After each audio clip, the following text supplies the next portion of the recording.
মাস আগেই আমাদের বিবাহ হয়েছিল, পুরাতন বিমান না দিয়ে এবং শহরের উপরে ট্রেনিং না দিলে হয়তো সবাই বেঁচে যেত পারে।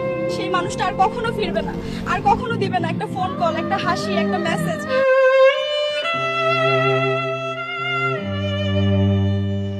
স্বামী হারানোর শোকে কাঁদছে প্রিয়তমা স্ত্রী, অপরদিকে সেই কান্নার ভিডিও ধারণ করতে ব্যস্ত কথিত সাংবাদিক।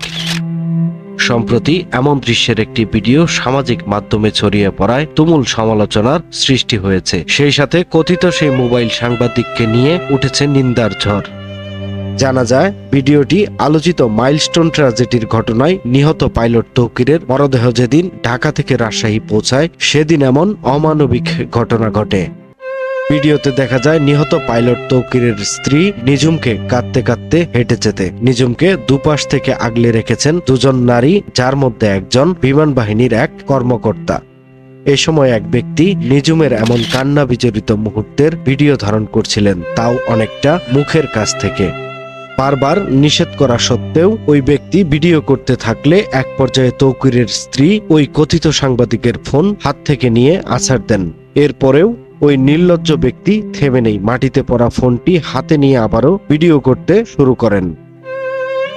ওই ব্যক্তির এমন নির্লজ্জতা নিয়ে সামাজিক মাধ্যমে তুমুল সমালোচনার সৃষ্টি হয়েছে। শুধু তাই নয়, ওই মুহূর্তে আরো কয়েকজন মোবাইলধারীকেও ভিডিও ধারণ করতে দেখা যায়। অনেক মানুষ আহত এবং নিহতের অবস্থায় আছে, জলিপুর অবস্থায় আছে। দেখেন, আপনারা দেখেন। এর আগে মাইলস্টোন ট্র্যাজেডির ঘটনার দিনেও এমন অমানবিক দৃশ্যের জন্ম হয়। দুর্ঘটনার পর যেখানে আহত শিশুরা কাতরাচ্ছে পুরা শরীর নিয়ে, সেখানে তাদের সাহায্যে এগিয়ে না এসে অনেকেই ব্যস্ত মোবাইলে ভিডিও ধারণ করতে। তাহলে কতটা নির্লজ্জতায় ডুবে আছে আমাদের আজকের বিবেক চক্ষু আর মানবিকতা। সময়ের কলম, নিউজ ডেস্ক।